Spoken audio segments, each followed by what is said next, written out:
Ultimate Cup. A year-round series of tournaments that offer Digimon players the chance to compete for special prizes.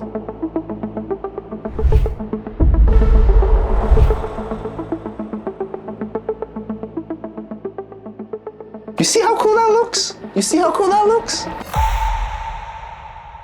This round of prizing. Participation, Flamemon. Top 128, Agunimon. Top 64, Burning Greymon. Top 32, Audamon. Top 8, Emperor Greymon. First place, Susanomon. But what should I play? I'll play the Gazi. And then I'll trash the Hoover. Okay, so I want to avoid what happened last time with Lugamon at regionals. So I looked at my options. Devas with Fanlama. Nah, I want more aggro. How about Leviamon? It seems like it's been catching up to the meta lately though. Numemon. Nah, he's kind of ugly. I mean, he just doesn't look as cool. Just not my type, you know? Amount of options. Wait a sec. It was obvious the entire time. This is not Ultimate Cup. This is the ultimate test to see if I am actually worthy.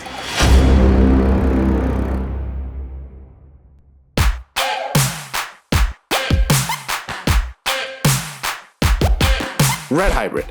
Okay, so there's been quite a few tweaks and changes since the last time I covered Red Hybrid on the channel. The first thing is to have the BT14 Koromon, which is a fantastic egg because it gives you the consistency draw power you need. Best new addition, definitely Ukomon. Just gives you so much tempo and momentum to help you rush down your opponents for early checks. And as for all the Flamemons, we're still running the ones that give us draw power and search power to find pieces as we need. Level 4s, Agunimon just to digivolve and utilize its on-deletion effects. Burning Gray is your main powerhouse of your level 4, which is going to do most of your damage as well, alongside with Audamon as you get into it. BT71 is just the greatest. Digivolve for reduction costs as long as you're on top of Tamer, gaining a lot of DP power. But this comes out the best when you pair it up with Emperor Greymon as it's inheritable because you can stop all your opponent's options. This one's my personal preference. I teched in one copy of the BT15 Garudamon Ace. Strangely, it fits very well in this deck because it can get rid of blockers, it can help you play Tamers for free, which is pretty much the perfect secondary level 5 to get into, aside from Audamon alone. Main game plan is to focus on BT12 Emperor Greymon, delete opponent's Digimon, do a ton of checks, and blitz Omni for game. Options, Atomic Inferno is just fantastic for surprise damage out of nowhere, even from security when the opponent checks into it. Gravity Crush at 3 is just fantastic because you can just gain memory out of nowhere, surprise your opponents, and it often enough helps you finish off games. Crimson Blaze, just a really good card in this format. Getting rid of wide boards, stopping your opponents from playing Digimon via effects as well. It's just really, really crucial. But am I worthy of becoming the best Red Hybrid player? Well, let's take it to locals and test it out.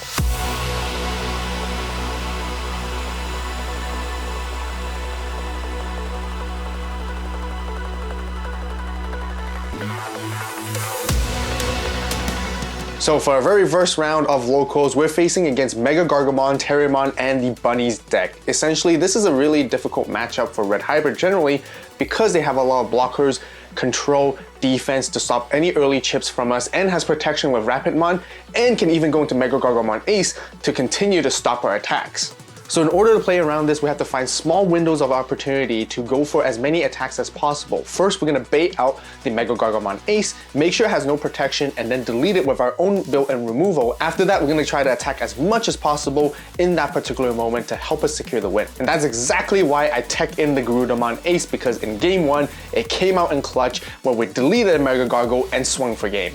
As the games went on, it got more and more grindy because Mega Gargamon Ace is such a powerful card which can even prevent our Tamers from digivolving, so we're not able to make our hybrid plays. From there on, they were able to control the game heavily into their favor and were not able to push through, so we actually lost 1-2 against the deck. But I'm not gonna let that deter me from moving onwards as we proceed to round 2. Round 2, we're facing against a Mill deck, but no, it's not actually Millith nor Apoclymon. As a matter of fact, it's Ghoulmon. It has the same core as Millith with the Gilmon, Black Groundmon, and Blackboard Groundmon engine, as well as being able to delete our lower end Digimon to prevent us from doing any early chips. Sorry Flamemon and Ukomon, but this is not your round. But milling actually helps us quite a bit because if we're able to set up our 3-cost Takuya that can warp from BT7, it helps us build more sources in the trash so then we can add all those red hybrids underneath it quicker as we get into Emperor Greymon. And being able to get into it earlier, it gives us opportunity to swing for big damage in the mid game instead of the late game. With that, we're able to outpace them in both games, securing 2-0 for this round. Round 3, we're up against Magnamon, shoutouts to Rez. But still, we want to go first, find Ukomon and Flamemon to chip away at their security as much as possible before Magnamon comes out. Being able to weaken their security is great, but this is the moment where we have to be a bit more careful in the mid game. We have to respect the Zoodle Ace, the infinite redirects of Magna X as well, and potential additional bombs if they have any left. So in order to play around Zoodle Ace, we slide Digivolve between Aguni and Burning Gray to build enough sources in our stack so then they couldn't bounce it anymore and go for game. As for Magna X, don't forget to utilize Takuya and Emperor Greymon together to remove it and continue to deal as much damage as possible. By doing so, we end up taking the round 2-0. I ended the day with a final score of 2-1. Hit that join button and become a deluxe member today so you can see all the gameplay with full commentary.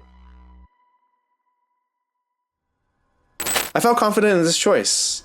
You guys would probably agree as well, right? It just makes total sense, especially if the prizing is red hybrid. I gotta play it. But am I really worthy enough to earn this prizing, to earn the next title of the best red hybrid player?